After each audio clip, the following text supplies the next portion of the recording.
UFC 317 is on our doorsteps, and today I'm going to be bringing you guys my full card predictions and breakdown for every single fight on this super top-heavy card. That's how I'll put it. Very, very top-heavy. You guys didn't really seem to be much of a fan of when I said UFC 316 was mid, even though that shit was super mid, but yeah, I mean, UFC 317 is now on our doorsteps. I'm going to be bringing you guys my full card predictions and breakdown. If you like the video, subscribe to the channel, and let's get into it. Kicking off the card, we have Jackson Mcvey taking on Christopher Ewert. And Jackson Mcvey is taking this fight on about 1 week's notice, and Christopher Ewert is taking this fight on about 3 days' notice.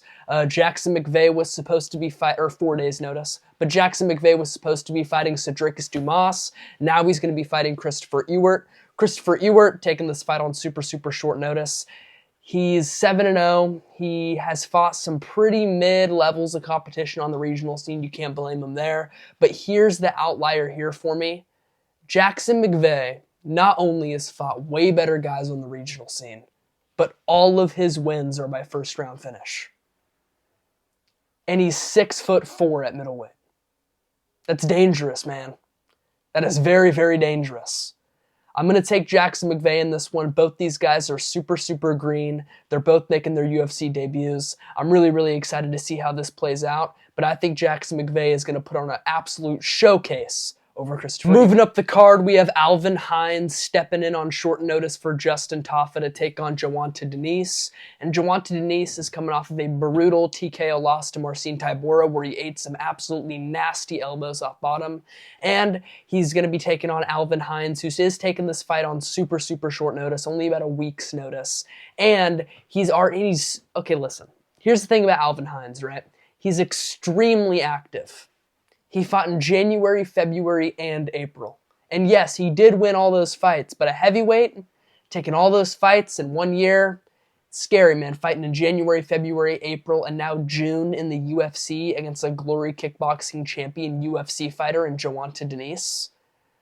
This is a very scary matchup for Alvin Hines. I did watch a little bit of him on the regional scene. I did watch his last fight, his most recent fight, and he does like to mix it up a lot. He likes to wrestle, and he has some pretty good takedowns, or he showed pretty good takedowns against this regional guy, but I don't know, man. It's really hard to judge regional heavyweight MMA because heavyweight MMA in the UFC is already absolutely pathetic. I can only imagine what the guys on the regional scene look like, so it's going to be really hard for me to pick Alvin Hines in this one. I think Joant Denise is going to knock him out. I think he's going to walk him down, and I think he's going to absolutely handle Alvin Hines in one. To round off these early prelim fights, we have Nico Price getting fed to Jacoby Smith. The dodo bird is officially going extinct in this one, guys. Listen. Jacoby Smith is a minus 3,000 favorite for a reason. This is very poor matchmaking from the UFC. Nico Price might die. Give me Jacoby Smith. Moving up the card, we have Vishla Borchev taking on Terrence McKini. And when this fight first got announced, I thought, no brainer, give me Vishla Borchev by KO. But I thought about it. And I am going to be going with Terrence McKini by first round KO. And listen here, we already know the story with Terrence McKini. He's either going to get chinned out cold or he's going to knock him out in a round. All right? And here's the thing with Vishla Borchev. Super fast striker. He's got amazing boxing. But his power is so minimal. And he's so chinny. It scares me in a fight like with Terrence McKini. I know that Terrence McKini will get put out with a gust of wind. But Vishla Borchev does not have that much power, man. And he gets bobbled around all over the place. I know that he really hasn't been chinned out cold before in the UFC, but he was getting bobbled around by James Longtop. He was getting bobbled around by Nazim Sadikov. He was getting hobbled and wobbled and trobbled and dropped by Chase Hooper and destroyed by Chase Hooper. So badly, man. And then he's coming off of a dominant loss to Tom Nolan, where he got dropped in that fight too. Vishla Borchev takes damage. Not the best. Not the best at all. And I know that neither does Terrence McKini, but Terrence McKini has a whole lot more power than Vishla Borchev. And these guys are going to be slugging early in the pocket. And I just don't think Vishla Borchev is going to clip Terrence McKini out cold with one shot, unless he gets up with a head kick, because McKini does not like head kicks. We saw that against Esteban Ribovic. That KO was absolutely brutal, but listen. I'm taking Terrence McKini by first round KO. I'm very, very confident in this prediction.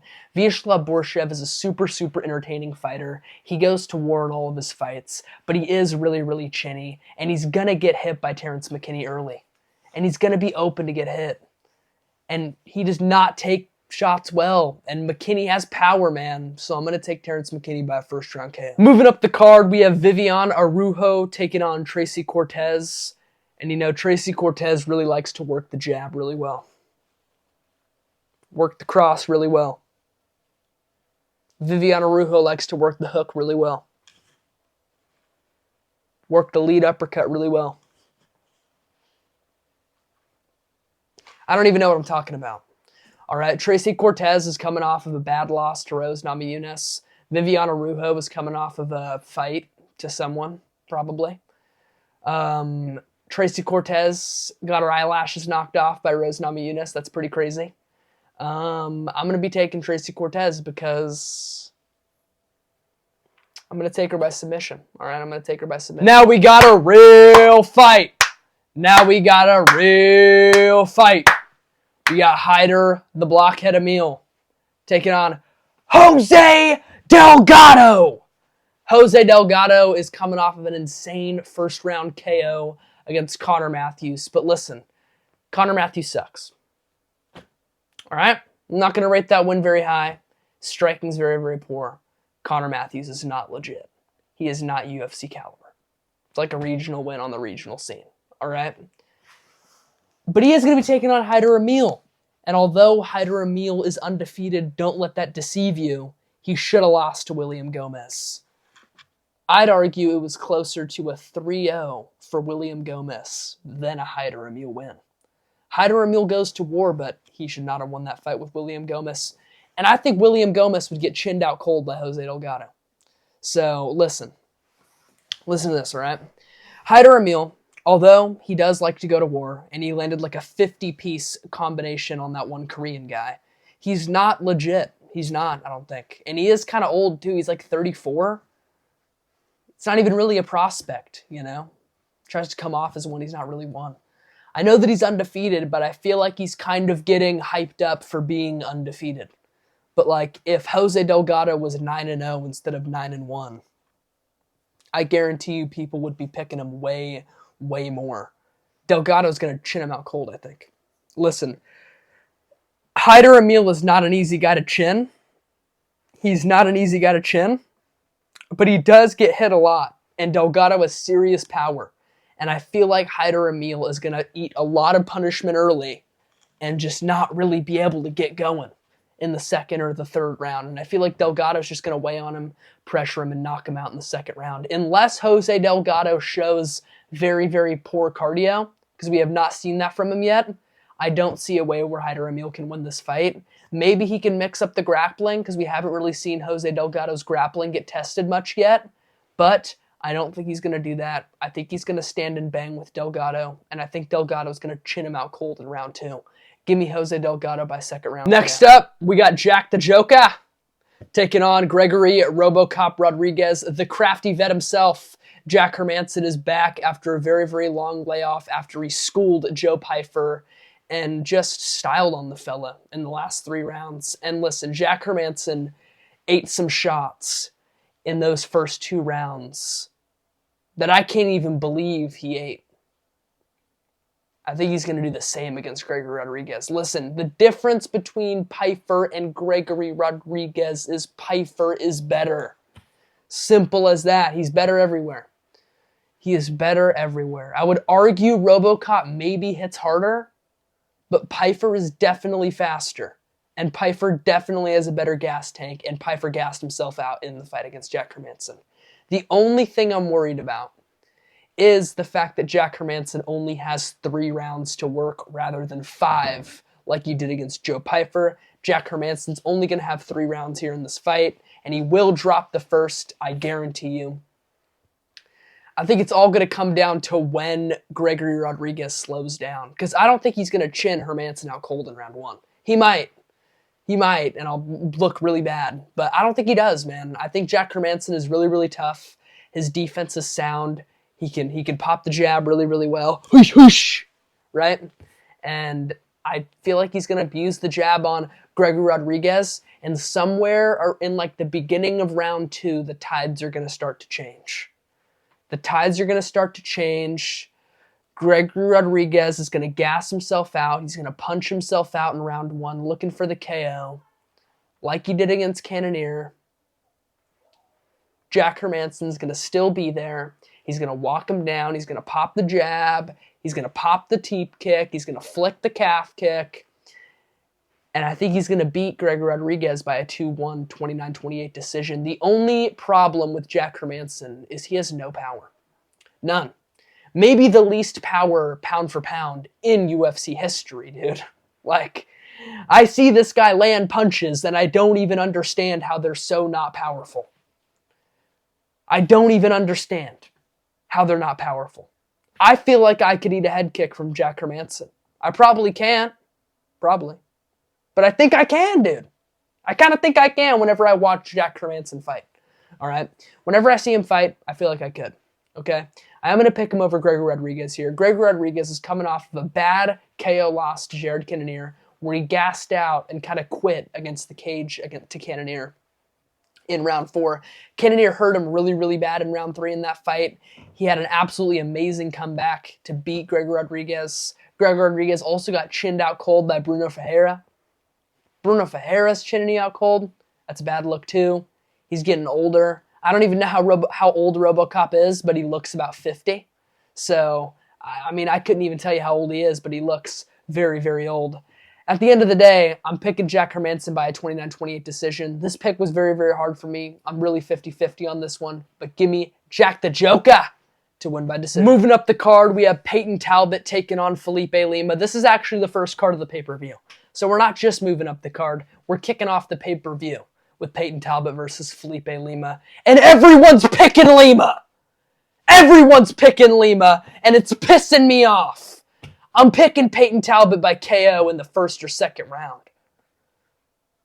Everybody's picking Felipe Lima. Everyone. I can't even believe it. I know that Payton Talbot got laid on and dominated on the ground by Ronnie Barcelos in his last fight, but he without a doubt made improvements in his grappling. He without a doubt focused heavily on wrestling in this fight camp, and he without a doubt knew what he was getting into when he took this fight with Felipe Lima. Payton Talbot is not gonna look the same on the ground as he did against Ronnie Barcelos. I don't think so. I do think that he's gonna get taken down. I do think that it might be a factor for a little bit, but I don't think that Payton Talbot is going to just get laid on and give up like he did against Barcelos, man. And Barcelos is crafty, man. He's crafty, he's tough, you know? Big meaty hooks, you know? Peaches and Creamville, right? So he just didn't it's not the same, okay? And Felipe Lima on the feet, dude, is so green. He's so green on the feet. He took Miles Johns to a decision. Bad look. Bad look, I'll be honest. I looked off, too. I looked off. It was a very bad look. But, listen, if you're taking Miles Johns to a decision, you're not finishing Payton Talbot, all right? That's just a fact, okay? And Felipe Lima, all of Felipe Lima's punches on the feet, all of his punch combinations are 1 or 2 punches. He never follows up. He relies on his speed. But Payton Talbot is going to look calm in there. He's going to be composed on the feet. Felipe Lima's going to be twitching around, jerking around, all nervous on the feet, lunges in with a big shot, bounces back out, bouncing all over the place. He's all jittery out there, all right? That's not going to be Payton Talbot. Payton Talbot's going to be calm, cool, and composed. And Felipe Lima reminds me a lot on the feet, man. He reminds me a lot on the feet of another man named Cameron Simon. And if you guys don't remember this, Cameron Simon got humiliated by Payton Talbot. He got looked to be an amateur against Payton Talbot. He got looked to be one of the smallest fighters on the roster against Payton Talbot. Talbot shrunk Cameron Simon in that fight. He shrunk him. He's gonna shrink Lima, dude. And he's gonna knock him out in the second round. Let's go! Payton Talbot! Oh yeah! Second round KO! Up the card, we have Brandon Royval taking on Joshua Van. And I am very, very excited for this fight. And I'm praying that I'm wrong. I am praying that I am wrong with this prediction. But I'm going to take Brandon Royval by TKO in round 3. I think this is a way too big of a step up for, not Payton Talbot, Joshua Van. I think this is a way too big of a step up for Joshua Van. He just fought 3 weeks ago on UFC 316 against Bruno Silva. And I know that he's styled on Bruno Silva. But Bruno Silva is 5'3", man. And not even ranked anymore at flyweight. He was ranked like 12 when they fought. Brandon Royval is the #1 ranked contender. He's 5'9", absolutely proven to be legit. Former title challenger, just beat up Tatsuro Taira. Before that, he beat up Moreno, beat up Brandon Moreno before that. Royval's putting some good wins together. The only dudes that really seem to beat him are the champions, all right? And I don't think Joshua Van's going to come up and just school Brandon Royval, man. Royval is so legit, dude. He really is, man. Royval is legit. He's the real deal. He's world class. I know that Joshua Van is great, and he looked really, really good in his last fight. He's looked better and better in all of his fights. He's made massive jumps in improvement from Charles Johnson, but I still think that his size and his power is going to be a factor against Royval. Joshua Van is going to look super, super small in there next to Brandon Royval, and I think Royval is going to walk him down and trump him. Absolutely trump him. And I think that he's going to TKO him in round 3, and I think that he's going to walk him down a lot in rounds 1 and 2, really, really put a pace on him, walk Joshua Van down, but also keep him at Royval's range, right? That's the only thing that Royval can't do. He can't get too greedy with Joshua Van and try to enter the pocket too much, because that is where Joshua Van will find success, is in the pocket with Royval.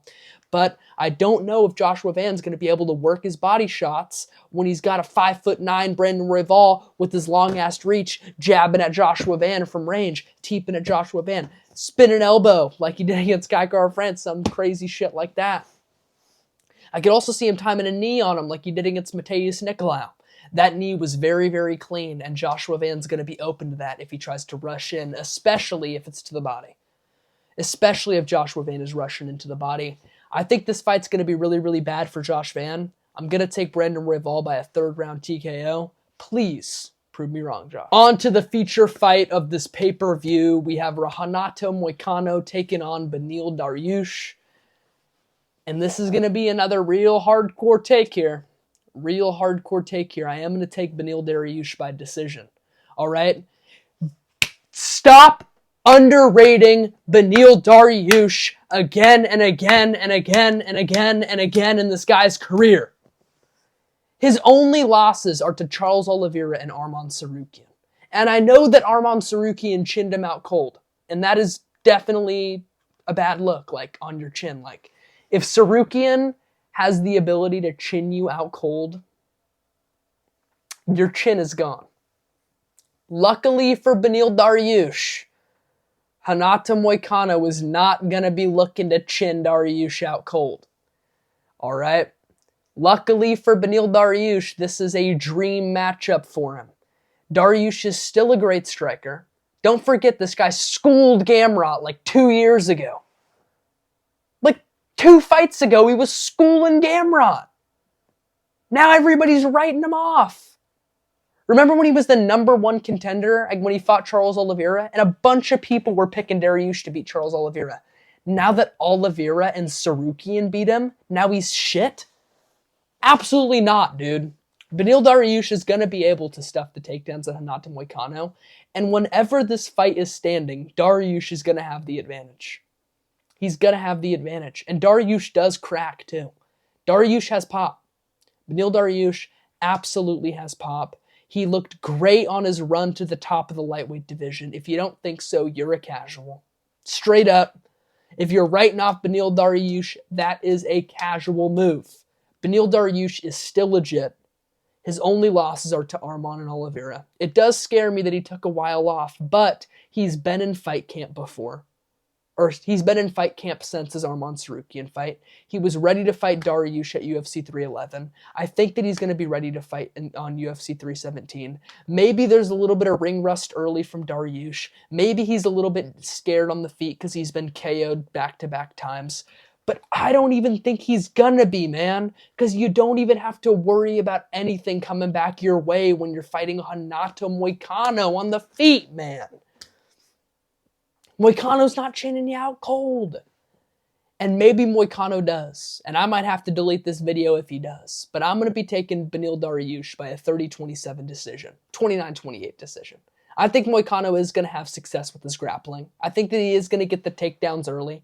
And I think he'll win round 1. But rounds 2 and 3, Beneil's going to weigh on him. Give me Beneil Dariush by a 29-28 decision. Moving up the card, we have Alexandre Pantoja taking on Kai Kara-France. And Alexandre Pantoja just absolutely destroyed Kai Kara-France in their last fight. That was a huge stock raise for him. Although Kai Kara-France is not near the level of...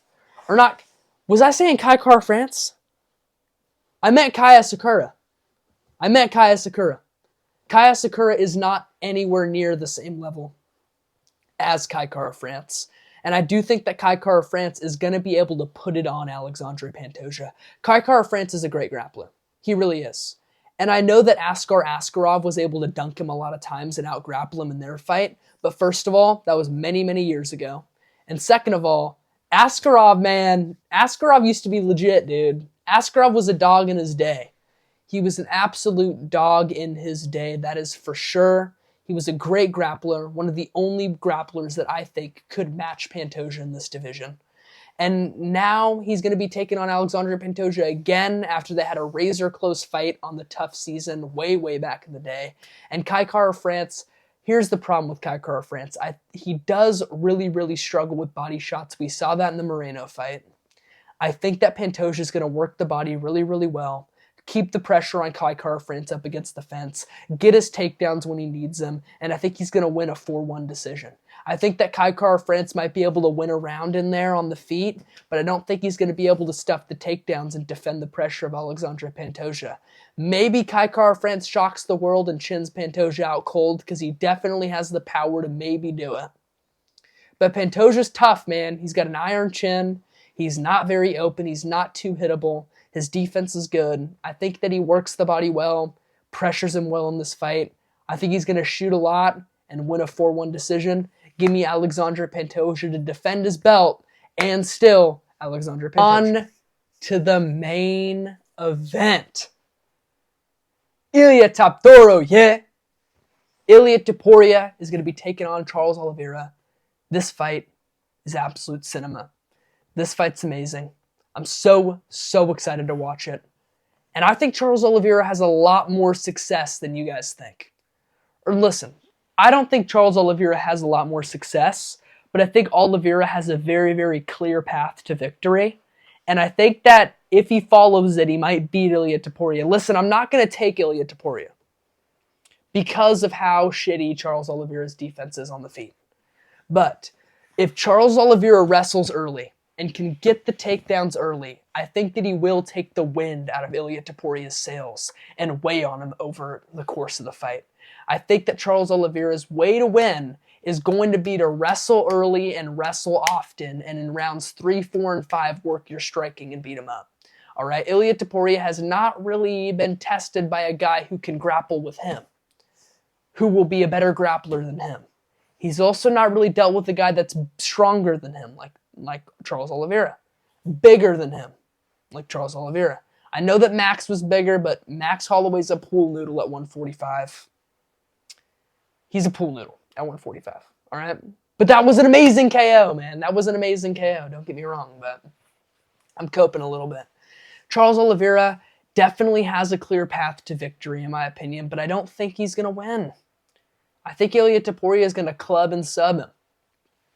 Club, sub. That's what I'm saying. Ilia Topuria, I think it's going to be in round 2. Charles Olivera, after shooting a lot of takedowns early, they're going to start to get stuffed by Ilia Topuria. And after Ilia Topuria starts stuffing the takedowns of Charles Olivera, then he'll start to walk him down and find his groove. And when he starts to walk him down and find his groove, I think he's going to land a big shot up against the cage, drop Olivera badly, and when Olivera is badly hurt, I think he hops on a submission and chokes out Charles Olivera in round 2. That'll be legendary, and I think that it's going to happen from Ilia Topuria. The villain, Ilia Topuria, I think will get this one done on Saturday. And new, undisputed UFC lightweight champion. I was about to say light heavyweight champion. I think it's going to be Ilia Topuria. I think he's going to be a 2-time champ, and I think he's going to accomplish absolute greatness with this one. Give me Ilia Topuria by a second round. Club and sub. Who's with me?